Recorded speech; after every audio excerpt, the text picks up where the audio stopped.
Yes people, good morning, good afternoon, good evening to all of you. कैसे हैं सब लोग? होप सो आप सब लोग बहुत बढ़िया रहेंगे। मैं बता दूं, मैं भी बहुत अच्छा हूं।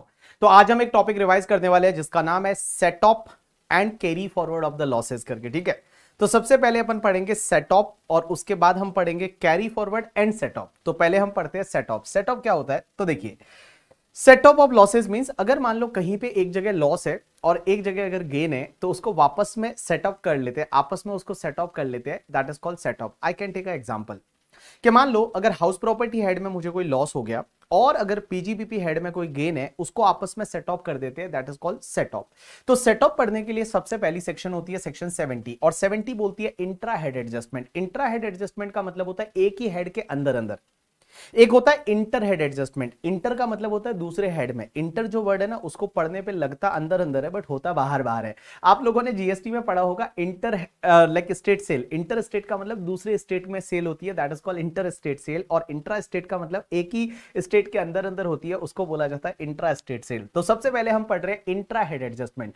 इंट्रा हेड एडजस्टमेंट का मतलब क्या होता है कि अगर एक ही हेड के अंदर अंदर मींस आप ही के घर में अगर कोई तकलीफ है तो घर वाला मेंबर ही उसको हेल्प कर देगा। That is called your intra head adjustment. Inter head adjustment क्या होता है? जब एक घर में तकलीफ है और दूसरे घर वाले उसकी हेल्प कर रहे हैं, that is called inter head adjustment. तो चलो अपन पड़ोसी से हेल्प बाद में मांगेंगे, पहले अपने घर में ही हेल्प करा लेते हैं।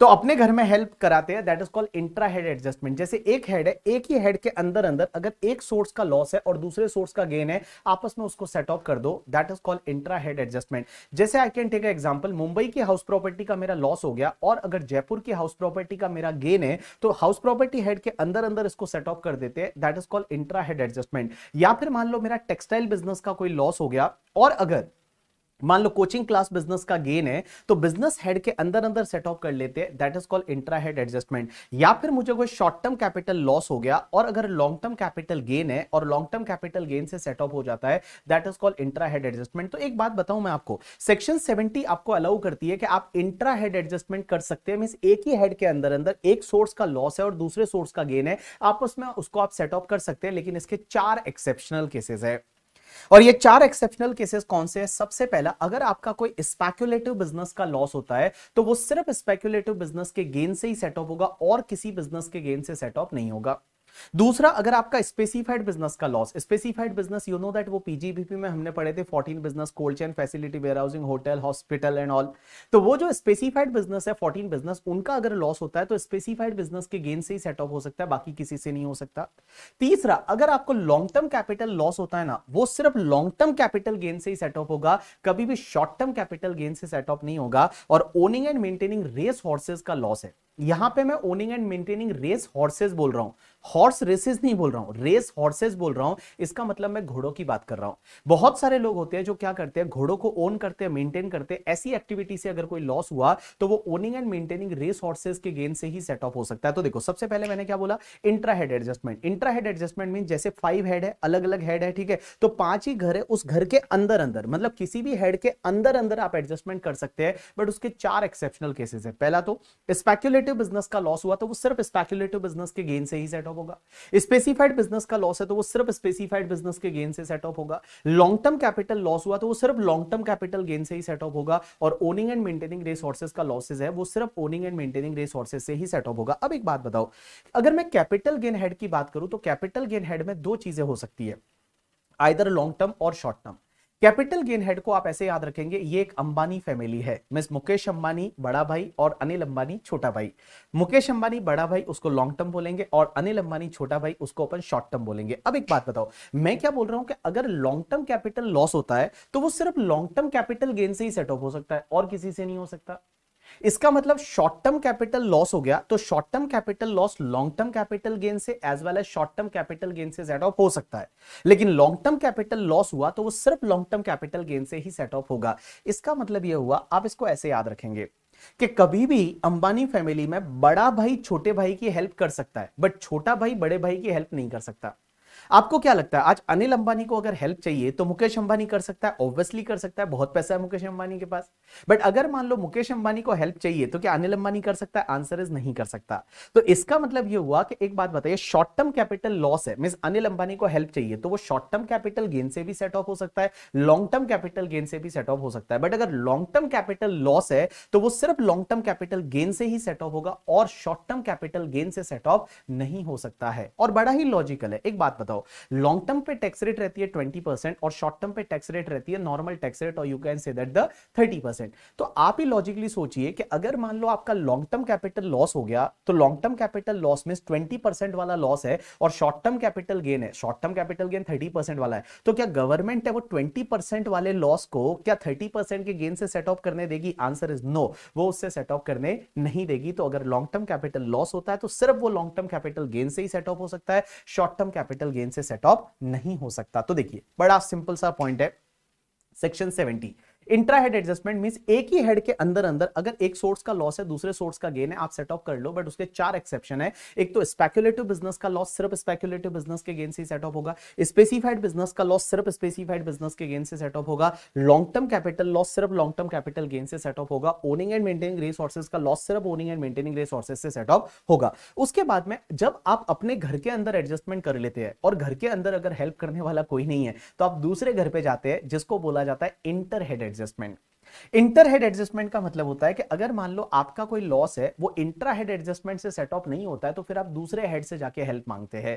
ऑब्वियसली सीधी सी बात है, अगर मान लो आपको कोई तकलीफ होती है, आपके घर वाले कोई हेल्प नहीं कर पाते, तब फिर आप पड़ोसियों के पास में जाते हो, दूसरे हेड में जाते हो, that is called inter head adjustment. तो क्वेश्चन ये आता है कि सर एक हेड का लॉस क्या दूसरे हेड के गेन से सेट ऑफ हो सकता है? एब्सोल्युटली हो सकता है, कोई दिक्कत नहीं है करके, ठीक है। बट आपका सेम प्रीवियस ईयर में होना चाहिए। अब ये सेम प्रीवियस ईयर क्या होता है अभी मैं थोड़ी देर में आपको सिखा दूंगा, लेकिन मैं आपको बताऊं यहां पे टोटल 6 एक्सेप्शनल केसेस है, टोटल 6 एक्सेप्शनल केसेस है। आप दूसरे हेड से हेल्प ले सकते हो, जैसे हाउस प्रॉपर्टी का लॉस हुआ, सैलरी हेड के गेन से सेट ऑफ कर सकते हो, या हाउस प्रॉपर्टी का लॉस है बिजनेस से सेट ऑफ कर सकते हो, बिजनेस का लॉस कैपिटल गेन से सेट ऑफ कर सकते हो। बट इसके कुछ एक्सेप्शनल केसेस है, 4 एक्सेप्शनल केसेस तो वो जो हमने इंट्रा हेड में पढ़े थे कि अगर स्पेक्युलेटिव बिजनेस का लॉस हुआ तो सिर्फ स्पेक्युलेटिव बिजनेस से ही सेट ऑफ होगा, स्पेसिफाइड बिजनेस का लॉस हुआ तो सिर्फ स्पेसिफाइड बिजनेस से ही सेट ऑफ होगा, लॉन्ग टर्म कैपिटल लॉस हुआ तो सिर्फ लॉन्ग टर्म कैपिटल गेन से ही सेट ऑफ होगा, ओनिंग एंड मेंटेनिंग रिसोर्सेज सिर्फ ओनिंग एंड मेंटेनिंग रिसोर्सेज से ही सेट ऑफ होगा। अब यहां पे 2 एक्सेप्शनल केसेस और है। सबसे पहला तो अगर शॉर्ट टर्म कैपिटल लॉस हुआ तो वो सिर्फ शॉर्ट टर्म कैपिटल गेन या लॉन्ग टर्म कैपिटल गेन से ही सेट ऑफ होगा, बाकी और किसी हेड से सेट ऑफ नहीं हो सकता।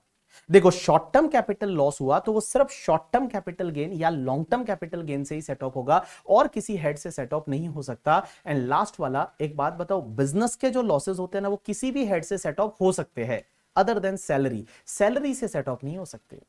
आपके बिजनेस के लॉसेस है वो किसी भी हेड से सेट ऑफ हो सकते हैं, बट सैलरी को छोड़ के मीन सैलरी से सेट ऑफ नहीं हो सकते, सैलरी को छोड़ के किसी भी हेड से सेट ऑफ हो सकते हैं। एक बात बताओ, यहां पे मैं आपको क्या बोल रहा हूं, देखो कैपिटल गेन हेड में 2 चीजें हो सकती है और मैंने बोला अंबानी फैमिली, आप ऐसे याद रखना capital gain head is Ambani family.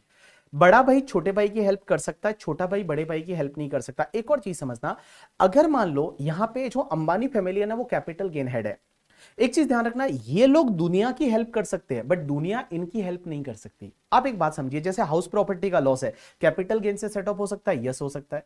Business का लॉस है कैपिटल गेन से सेट ऑफ हो सकता है, यस। ये दूसरों की हेल्प कर सकते हैं लेकिन इनकी खुद की हेल्प करने वाला बाहर से नहीं आ सकता।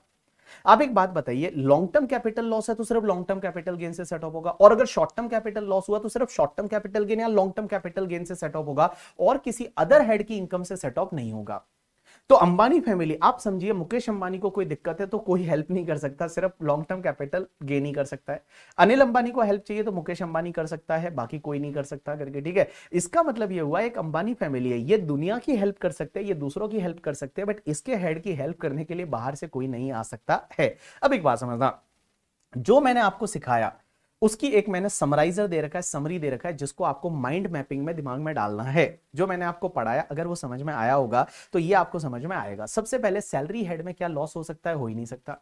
सैलरी में सैलरी निल हो सकती है, सैलरी नेगेटिव नहीं हो सकती कभी भी। दूसरा, हाउस प्रॉपर्टी हेड का लॉस हो सकता है, आंसर इज यस।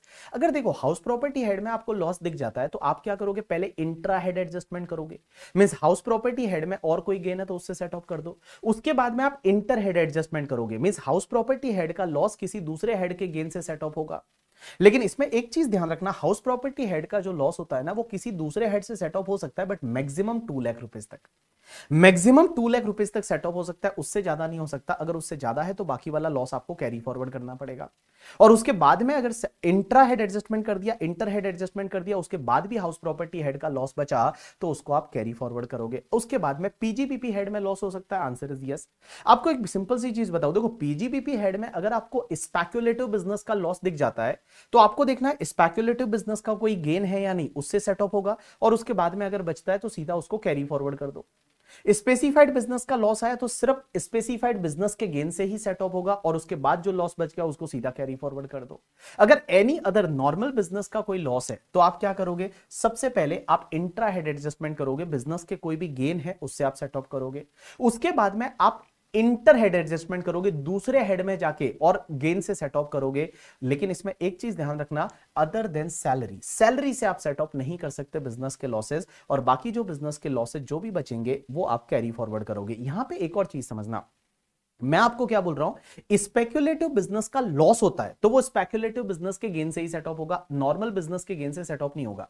लेकिन इसमें एक चीज ध्यान रखना, अगर नॉर्मल बिजनेस का लॉस है और स्पेक्युलेटिव बिजनेस का गेन है, तो क्या नॉर्मल बिजनेस का लॉस स्पेक्युलेटिव बिजनेस के गेन से सेट ऑफ हो सकता है? नहीं, आंसर इज यस, हो सकता है, कोई दिक्कत नहीं। बिकॉज रेस्ट्रिक्शन किस पे है कि स्पेक्युलेटिव बिजनेस का लॉस लॉस लॉस होता है तो वो स्पेक्युलेटिव बिजनेस के गेन से सेट ऑफ होगा, बट स्पेक्युलेटिव बिजनेस का अगर गेन होता है और नॉर्मल बिजनेस का लॉस होता है तो वो आपस में आप सेट ऑफ कर सकते हो, कोई दिक्कत नहीं है। अब अगर मैं कैपिटल गेन हेड की बात करूं तो कैपिटल गेन हेड में एक बात बताइए, अगर शॉर्ट टर्म कैपिटल लॉस होता है तो वो शॉर्ट टर्म कैपिटल गेन से या लॉन्ग टर्म कैपिटल गेन से सेट ऑफ हो जाएगा, और अगर मान लो लॉन्ग टर्म कैपिटल लॉस होता है तो वो सिर्फ लॉन्ग टर्म कैपिटल गेन से ही सेट ऑफ होगा, और उसके बाद में जो भी बचेगा उसको आप कैरी फॉरवर्ड करोगे। उसके बाद में इनकम फ्रॉम अदर सोर्सेज में अगर आपका owning and maintaining race horses का लॉस है तो वो आप owning and maintaining race horses से सेट ऑफ करो और उसके बाद में उसको कैरी फॉरवर्ड कर दो।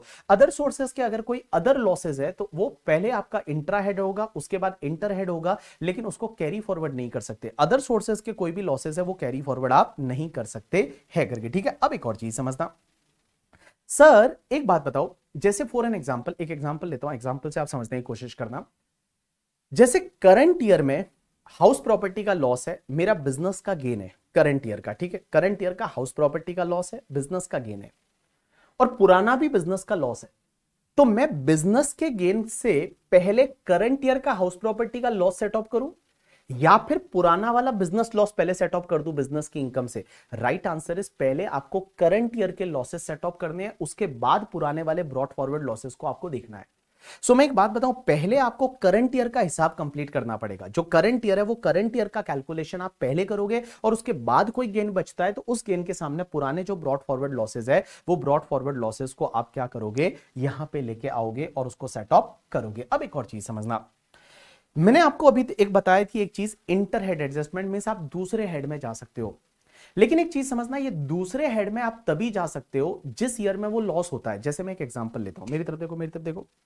जैसे मान लो ये हाउस प्रॉपर्टी का लॉस है, अब ये हाउस प्रॉपर्टी का लॉस पहले इंट्रा हेड एडजस्टमेंट होगा, मींस हाउस प्रॉपर्टी के अंदर अंदर सेट ऑफ होगा, उसके बाद हाउस प्रॉपर्टी का लॉस लेके आप दूसरे हेड में जाओगे, और उसके बाद भी नहीं हुआ तो आप इसको कैरी फॉरवर्ड करोगे। अब एक बात समझना, एक बार अगर कैरी फॉरवर्ड हो गया तो फिर वो दूसरे हेड से सेट ऑफ नहीं हो सकता, फिर वो हाउस प्रॉपर्टी हेड से ही सेट ऑफ होगा और किसी हेड से सेट ऑफ नहीं हो सकता। यू गॉट माय पॉइंट और नॉट? देखो आपके पास में अभी ऑप्शन है, अगर जिस साल में लॉस होता है उस साल में आप पहले इंट्रा हेड एडजस्टमेंट करिए, फिर आप इंटर हेड एडजस्टमेंट करिए, और फिर उसके बाद में कैरी फॉरवर्ड कर दीजिए। बट कैरी फॉरवर्ड जैसे ही कर दिया फिर आप इंटर हेड एडजस्टमेंट नहीं कर सकते, फिर आपको भैया अपना इंट्रा हेड एडजस्टमेंट ही मिलेगा, उसके बाद में नहीं मिलेगा। तो एक बात समझो, एक सिंपल सी चीज मैं बोलता हूं कि जैसे मान लो आपकी शादी की एज हो रही है, तो जब एज हो रही है तब आपके पास ऑप्शन है कि अपनी कास्ट में कर लो करके, ठीक है, या फिर अगर दूसरी कास्ट में लव मैरिज होता है तो दूसरी कास्ट में कर लो।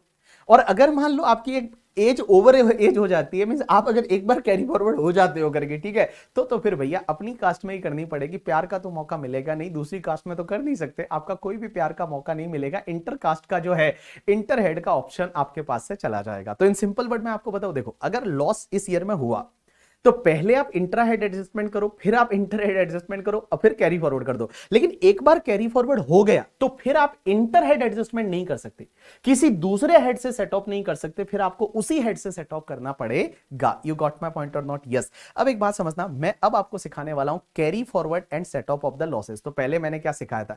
पहले मैंने सिखाया था सेट ऑफ कर दो और उसके बाद कैरी फॉरवर्ड कर दो। अब एक बात समझना, जो कैरी फॉरवर्ड वाला लॉस होता है उस लॉस को फिर आप कौन से हेड से सेट ऑफ कर सकते हो, कितने साल तक कैरी फॉरवर्ड कर सकते हो। तो देखो, सबसे पहली सेक्शन होती है 71B। 71B बोलती है हाउस प्रॉपर्टी का लॉस। तो अगर हाउस प्रॉपर्टी का लॉस कैरी फॉरवर्ड हो गया तो आप उसको नेक्स्ट 8 असेसमेंट ईयर तक कैरी फॉरवर्ड कर सकते हो। 8 ईयर्स तक आप उसको कैरी फॉरवर्ड कर सकते हो और अगले सालों में जाके आप इसको सिर्फ हाउस प्रॉपर्टी हेड से ही सेट ऑफ कर सकते हो, किसी और हेड से सेट ऑफ नहीं कर सकते।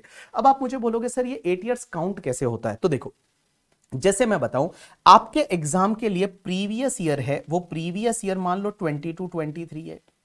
तो 22-23 का लॉस हुआ तो आप अगर प्रीवियस ईयर वाइज काउंट करोगे तो नेक्स्ट 8 ईयर्स आप काउंट करिए। तो इस ईयर का अगर कोई भी लॉस होता है तो आप उसको अगले कितने साल तक set of and carry forward and set off कर पाओगे? तो प्रीवियस ईयर 23-24 से काउंट करेंगे तो 23, 24, 25, 26, 27, 28, 29 एंड 30। इसका मतलब प्रीवियस ईयर 30-31 तक आप इसको set of and carry forward कर सकते हैं। तो 8 ईयर अगर आप प्रीवियस ईयर वाइज देखोगे तो प्रीवियस इस साल का लॉस हुआ इस प्रीवियस ईयर में, तो next year and 7 year you can say that the अगले साल से आपके 8 ईयर्स काउंट करने हैं, वो 8 ईयर्स में आप इसको सेट ऑफ कैरी फॉरवर्ड कर सकते हो। उसके बाद में ये लैप्स हो जाएगा 23, 24, 25, 6, 7, 8, 9 एंड 10, 30, 31। अगर आप असेसमेंट ईयर वाइज इसको काउंट करना है तो जैसे प्रीवियस ईयर 22-23 का लॉस मैं ये बोल दूं, असेसमेंट ईयर 23-24 का लॉस। तो यहां पे अगर आप असेसमेंट ईयर वाइज लिखोगे तो असेसमेंट ईयर आपका 24-25 से लेके और असेसमेंट ईयर 31-32 तक है, आप इसको सेट ऑफ कैरी फॉरवर्ड कर सकते हैं। अब एक और चीज समझना, क्या सर हाउस प्रॉपर्टी का लॉस है, जिस ईयर में लॉस होता है उस ईयर का क्या रिटर्न टाइम पे फाइल करना जरूरी है? Answer is no. House property का लॉस आप कैरी फॉरवर्ड कर सकते हैं, भले आपने रिटर्न टाइम पे फाइल नहीं किया तो भी चलेगा। दूसरा, अगर आपका कोई नॉर्मल बिजनेस का लॉस है तो नॉर्मल बिजनेस का लॉस है उसको आप 8 ईयर्स तक कैरी फॉरवर्ड कर सकते हैं और फ्यूचर ईयर में जाके सिर्फ बिजनेस की इनकम से ही आप सेट ऑफ कर सकते हैं। अगर आपका स्पेक्युलेटिव बिजनेस है तो आप अगले सालों में जाके स्पेक्युलेटिव बिजनेस के गेन से ही सेट ऑफ कर सकते हैं और इसको 4 ईयर्स तक कैरी फॉरवर्ड कर सकते हैं। स्पेसिफाइड बिजनेस का लॉस फ्यूचर ईयर में जाके स्पेसिफाइड बिजनेस से ही सेट ऑफ होता है और इसको अनलिमिटेड ईयर्स तक आप इसको कैरी फॉरवर्ड कर सकते हैं। अगर आपका शॉर्ट टर्म कैपिटल लॉस हुआ तो फ्यूचर में जाके आप इसको शॉर्ट टर्म कैपिटल गेन या लॉन्ग टर्म कैपिटल गेन से सेट ऑफ कर सकते हैं और 8 ईयर्स तक आप इसको कैरी फॉरवर्ड कर सकते हैं। लॉन्ग टर्म कैपिटल लॉस हुआ तो इन फ्यूचर में जाके आप इसको लॉन्ग टर्म कैपिटल गेन से ही सेट ऑफ कर सकते हैं और इसको भी आप 8 ईयर्स तक कैरी फॉरवर्ड कर सकते हैं। एंड बेटा, ओनिंग एंड मेंटेनिंग रिसोर्सेज का लॉस है, वो फ्यूचर में जाके ओनिंग एंड मेंटेनिंग रिसोर्सेज से ही सेट ऑफ कर सकते हैं और इसको 4 ईयर्स तक आप इसको कैरी फॉरवर्ड कर सकते हैं। और बेटा, इन सब के केस में आपको रिटर्न टाइम पे फाइल करना जरूरी है। रिटर्न आपको टाइम पे फाइल करना जरूरी है। अगर आपका जिस ईयर में लॉस होता है उस ईयर का रिटर्न आपको टाइम पे फाइल करना मैंडेटरी है, जरूरी है। टाइम का मतलब होता है 139(1) में जो रिटर्न फाइलिंग की ड्यू डेट होती है, जैसे जिन लोगों की ऑडिट वगैरह होती है उनके लिए 31 अक्टूबर, बाकी के लिए 31 जुलाई ऑफ असेसमेंट ईयर, तो वहां तक आपको रिटर्न टाइम पे फाइल करना पड़ेगा, तभी आपके जो बिजनेस के लॉसेज है, कैपिटल गेन हेड के लॉसेज है, owning and maintaining race horses के लॉसेज है, वो कैरी फॉरवर्ड हो सकते हैं। अब एक कॉन्सेप्ट आता है अनएब्सॉर्ब डेप्रिसिएशन। ये अनएब्सॉर्ब डेप्रिसिएशन है बहुत ही प्यारी चीज है। अनएब्सॉर्ब डेप्रिसिएशन क्या होता है कि किसी ईयर में आपकी जो है वो इनकम इतनी सफिशिएंट नहीं है कि आपके डेप्रिसिएशन को भी एब्सॉर्ब कर पाए। जैसे मान लो करंट ईयर का हमारा पीजीबीपी का इनकम 5 लाख है और अभी तक डेप्रिसिएशन लेस नहीं किया, और करंट ईयर का आपका डेप्रिसिएशन 8 लाख है, तो 5 लाख माइनस 8 लाख करोगे तो 3 लाख का लॉस हो जाएगा। अब ये 3 लाख का जो लॉस है इसको लॉस नहीं बोला जाता, इसको बोला जाता है अनएब्सॉर्ब डेप्रिसिएशन। अनएब्सॉर्ब डेप्रिसिएशन बहुत प्यारी चीज है कि एक तो अनएब्सॉर्ब डेप्रिसिएशन है ना, उसको आप अनलिमिटेड ईयर्स तक कैरी फॉरवर्ड कर सकते हो। अनएब्सॉर्ब डेप्रिसिएशन को आप अनलिमिटेड ईयर्स तक कैरी फॉरवर्ड कर सकते हो और फ्यूचर ईयर में जाके वो किसी भी हेड से सेट ऑफ हो सकता है अदर देन सैलरी। सैलरी को छोड़ के वो किसी भी हेड से सेट ऑफ हो सकता है। देखो, बिजनेस का लॉस तो एक बार अगर कैरी फॉरवर्ड हो गया ना तो वो सिर्फ बिजनेस की इनकम से सेट ऑफ होता है, लेकिन बेटा अनएब्सॉर्ब डेप्रिसिएशन ऐसी चीज है अगर ये कैरी फॉरवर्ड हो गया तो फ्यूचर ईयर में जाके किसी भी हेड से सेट ऑफ हो सकता है अदर देन सैलरी, और इसके लिए रिटर्न भी आपको टाइम पे फाइल करने की जरूरत नहीं है। रिटर्न भी आपको टाइम पे फाइल करने की जरूरत नहीं है। अब एक और और चीज समझना, यहां पे कुछ नोट्स दे रखे हैं। सबसे पहला नोट तो ये कि अगर मान लो आपकी कोई इनकम एग्जेम्प्ट होती है तो उसका लॉसेस क्या होगा। जैसे एग्रीकल्चर इनकम एग्जेम्प्ट है तो उसके लॉसेस का क्या होगा, कुछ भी नहीं होगा। लॉसेस है वो तेल लेने गए, गोज टू बाय ऑयल, उसको कुछ भी देखने की जरूरत नहीं है।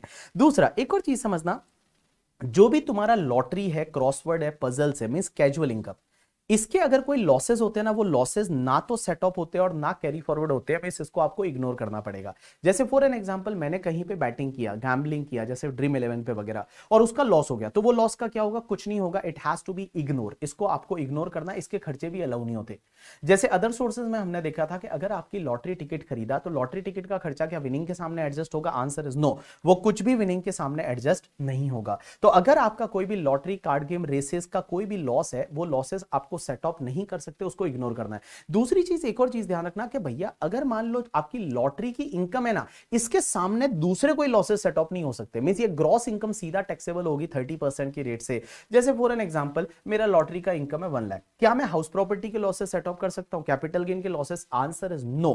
जो कैजुअल इनकम होती है ना, वो सीधी टैक्सेबल होती है 30% से, उसके सामने कोई भी दूसरे लॉसेस है वो सेट ऑफ नहीं हो सकते। अब एक और चीज समझना, अगर आपका कोई बिजनेस है जो पहले आप करते थे लेकिन उसको डिसकंटिन्यू कर दिया, उससे रिलेटेड कोई लॉस है या अनअब्सॉर्ब्ड डेप्रिसिएशन है, क्या उसको आप सेट ऑफ कैरी फॉरवर्ड कर सकते हो, आंसर इज एब्सोल्युटली यस, उसको आप set of and carry forward कर सकते हो। अगर मान लो पुराना तुम्हारा कोई भी बिजनेस है जो डिसकंटिन्यू हो गया, उसके जो लॉसेस है उसको भी आप सेट ऑफ कैरी फॉरवर्ड कर सकते हो। अब एक और चीज समझना, अगर मैं बिजनेस की इनकम की बात करूं तो बिजनेस की इनकम के सामने आप पहले तो करंट ईयर का डेप्रिसिएशन लेस करिए, उसके बाद में आप करंट ईयर में दूसरे हेड के कोई लॉसेस है वो सेट ऑफ कर सकते हैं, और उसके बाद में अगर पुराने ब्रॉड फॉरवर्ड लॉसेस है वो पहले लीजिए as compare to unabsorbed depreciation, because unabsorbed depreciation है वो अनलिमिटेड ईयर्स तक कैरी फॉरवर्ड हो सकता है, बट बिजनेस लॉसेस सिर्फ 8 ईयर्स तक कैरी फॉरवर्ड होते हैं। तो अनअब्सॉर्ब्ड डेप्रिसिएशन सेट ऑफ करने से पहले आप brought forward business and profession के लॉसेस है वो आप लीजिए करके, ठीक है। उसके बाद में ये वाला पॉइंट 5 नंबर पॉइंट मैं ऑलरेडी आपको समझा चुका हूं। उसके बाद पॉइंट नंबर 6 ये बोलता है कि ये जो इनकम होती है ना 68, 69, 69 ए बी सी डी, ये मैंने आपको फर्स्ट रिवीजन लेक्चर में बता रखा है।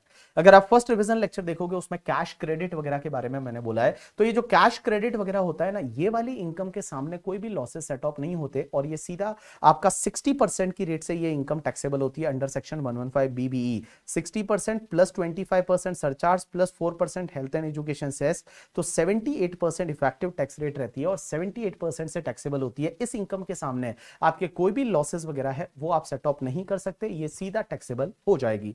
अब एक और चीज समझना, अगर शेयर मार्केट की अगर मैं बात करूं तो शेयर मार्केट का जो लॉसेस है वो लॉसेस क्या माना जाएगा। तो देखो सबसे बड़ी सिंपल सी चीज है कि अगर मान लो आप शेयर्स की डिलीवरी लेते हो, डिलीवरी का मतलब होता है जैसे आप शेयर खरीदते हो T+2 में 2 दिन में आपके अकाउंट में वो शेयर आ जाता है, that is called delivery based transaction. अगर आपका डिलीवरी बेस्ड ट्रांजेक्शन है और अगर वो शेयर आपका स्टॉक इन ट्रेड है तो उस केस में आपका जो भी लॉस होगा वो पीजीबीपी का लॉस आएगा। लेकिन अगर मान लो वो शेयर से वो कैपिटल असेट है तो जो भी लॉस आएगा वो कैपिटल गेन हेड का लॉस होगा। तो अगर मान लो आपके शेयर है वो as a stock in trade है तो पीजीबीपी का लॉस, और अगर वो कैपिटल असेट है तो कैपिटल गेन हेड का लॉस हो जाएगा। ट्रेडिंग पर्पस के लिए यूज करते हो तो पीजीबीपी का लॉस, अदरवाइज आपके कैपिटल गेन हेड का लॉस। लेकिन एक बात समझना, अगर आप इंट्राडे करते हो, इंट्राडे का मतलब क्या होता है कि अगर आपका डिलीवरी मिलता ही नहीं, आप सुबह क्या करते हो, कोई शेयर है वो बेच देते हो, शाम तक आप उस सौदे को स्क्वायर ऑफ कर देते हो, या फिर सुबह खरीदा शाम को बेच दिया, दैट इज कॉल्ड इंट्राडे। अगर आप इंट्राडे करते हो ना तो उसका जो भी आपका लॉस या गेन होगा वो हमेशा स्पेक्युलेटिव बिजनेस गेन या लॉस माना जाएगा, वो हमेशा आपका स्पेक्युलेटिव बिजनेस इनकम या लॉस है वो माना जाएगा। एक और चीज समझना, अगर आप एफ&ओ करते हो, एफ&ओ का मतलब होता है फ्यूचर एंड ऑप्शंस। अब ये फ्यूचर्स एंड ऑप्शंस क्या होता है, जिसको डेरिवेटिव्स बोला जाता है। सीए फाइनल में आपको ये समझ में आएगा डेरिवेटिव्स, फ्यूचर एंड ऑप्शंस क्या होते हैं। तो देखो अगर आप एफ&ओ करते हो तो एफ&ओ का जो भी लॉस या गेन होता है ना वो हमेशा आपका नॉर्मल बिजनेस लॉस या गेन माना जाता है, ये आपका नॉर्मल बिजनेस इनकम माना जाता है, नॉर्मल बिजनेस इनकम या लॉस माना जाता है, ये कभी भी स्पेक्युलेटिव नहीं माना जाता। तो जो भी आपका एफ&ओ का लॉस या गेन है that will be treated as your normal business income या नॉर्मल बिजनेस लॉस माना जाएगा, और इसको स्पेक्युलेटिव नहीं मानते। सिर्फ इंट्राडे है उसको स्पेक्युलेटिव मानते हैं। अगर एफ&ओ है, फ्यूचर एंड ऑप्शंस, डेरिवेटिव्स है, उसका जो भी लॉस या गेन है वो आपका नॉर्मल बिजनेस लॉस या गेन माना जाएगा। यू गॉट माय पॉइंट और not? Yes. So this is the completion of your topic set of and carry forward. बहुत ही सिंपल सा टॉपिक है ये, टॉपिक है ना बहुत ईजी है और बहुत ही डिफिकल्ट है। मेरी आपसे रिक्वेस्ट रहेगी कि ये टॉपिक सुनने के बाद फटाफट जितने भी कंपाइलर के क्वेश्चन है उसको मिला दो, उसको मिलाओ, क्वेश्चन को फटाफट क्वेश्चन कर लो, और जैसे ही आपके क्वेश्चन हो जाते हैं आपको इस टॉपिक में कॉन्फिडेंस आ जाएगा। और ये टॉपिक एग्जाम में बहुत बार 5 है, 6 है, 7 है, 8 मार्क्स है, वहां तक भी एग्जाम में बहुत बार आया है। तो आप क्या करोगे, इस टॉपिक को एक बार क्वेश्चन कर लोगे और उसके बाद में जब रिवाइज कर लोगे मजा आ जाएगा आपको। सो गाइज यही था इतना आज आपके लिए, और मैंने आपको रिवाइज कराया set of and carry forward. सबसे इजी टॉपिक है बट सबसे डिफिकल्ट टॉपिक है। ये टॉपिक जिसने प्रैक्टिस अभी कर लिया उसके लिए सबसे इजी है, और अगर आपने प्रैक्टिस नहीं किया तो आपके लिए ये सबसे डिफिकल्ट टॉपिक है करके, ठीक है। बट मेरे को पता है ना यार, आपने तो फटाफट रिवाइज करने के बाद क्वेश्चन कर ही लिए होंगे या क्वेश्चन करने वाले होंगे, और जब क्वेश्चन करने वाले हो तो ये टॉपिक आपके लिए बहुत ही ईजी है। तो अपन मिलते हैं नेक्स्ट रिविजन लेक्चर में, तब तक के लिए बाय बाय, टेक केयर।